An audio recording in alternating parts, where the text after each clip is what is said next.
You notice that I'm filming in a completely different place? That's because I moved all my equipment to another room.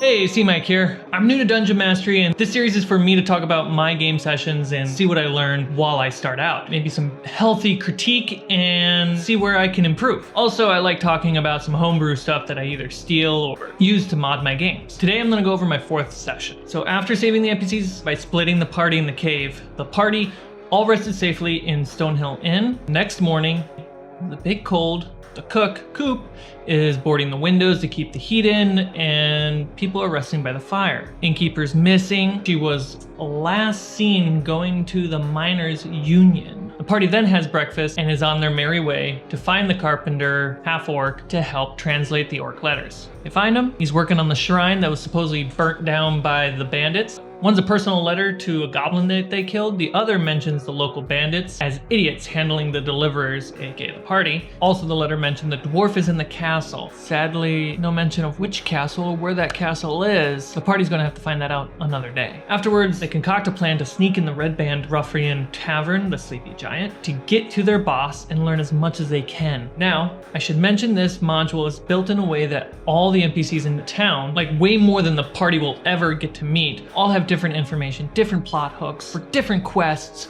going in multiple different directions. They aren't meeting everyone. There's a lot of plot holes that no one's getting. I made up a leader of the Red Brands. His name is Al Stickler and Seth. Al being the brains, Seth being the muscles. They work for someone else. I gave Al a buttload of letters and marked maps of the region so that all the information from all the different NPCs in the town gets summed up and put into a safe. So they all head to the Sleeping Giant, where they tried to negotiate first, talking to them about what they're looking for and what they're not looking for. Eventually, Seth comes out and the party rolls a deception that doesn't go well. They end up fighting 13 bandits and 1 boss and survive. The warlock uses Eldritch Blast a bunch. The druid turns into an elk, stabs the boss with her antlers, crashes through the front door. The fighter is just adding to her kill list. The rogue climbs the walls to the balcony, cutting down the archers, and the cleric is making sure no one dies, and occasionally using Thunderwave to cause some extra damage. The party just plows through all of them with just enough health that when they get inside,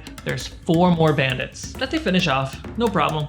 Al comes down, shouts, "What the hell is going on?" And they notice a person with a bag over their head and restrained in ropes. That's it for session 4. So now let's kind of talk about what I learned as a DM from that session. They fight 13 bandits, 1 boss, Seth, and the party just annihilates all of them. I got to play with the NPC classes that I made, you know, the skirmisher, the archers, the tank. Oh my gosh, just making those small classes made such a big difference in me controlling the narrative of what certain fighters are doing, tossing Hunter's Mark in there, tossing Sneak Attack in there. It's wonderful. It genuinely changed the game for me as a DM to have more fun, be more tactical in a much shorter amount of time, rather than having a bunch of stats from the book in front of me and me digging through, what is this?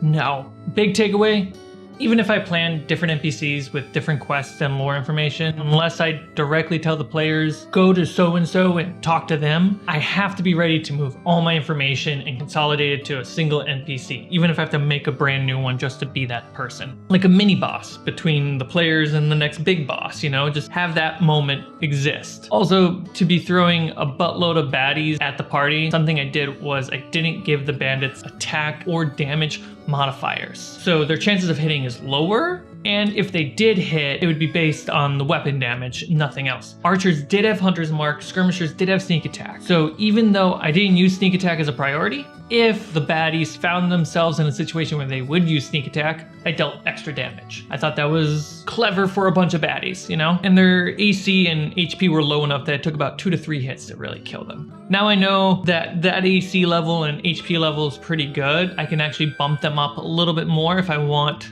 tougher baddies. Some good stuff, honestly. I can't wait for session 5, but until then, please stay safe. Say hi to your neighbor via 6 feet away, you know, be socially safe, wear a mask, and don't forget, use your THAC0.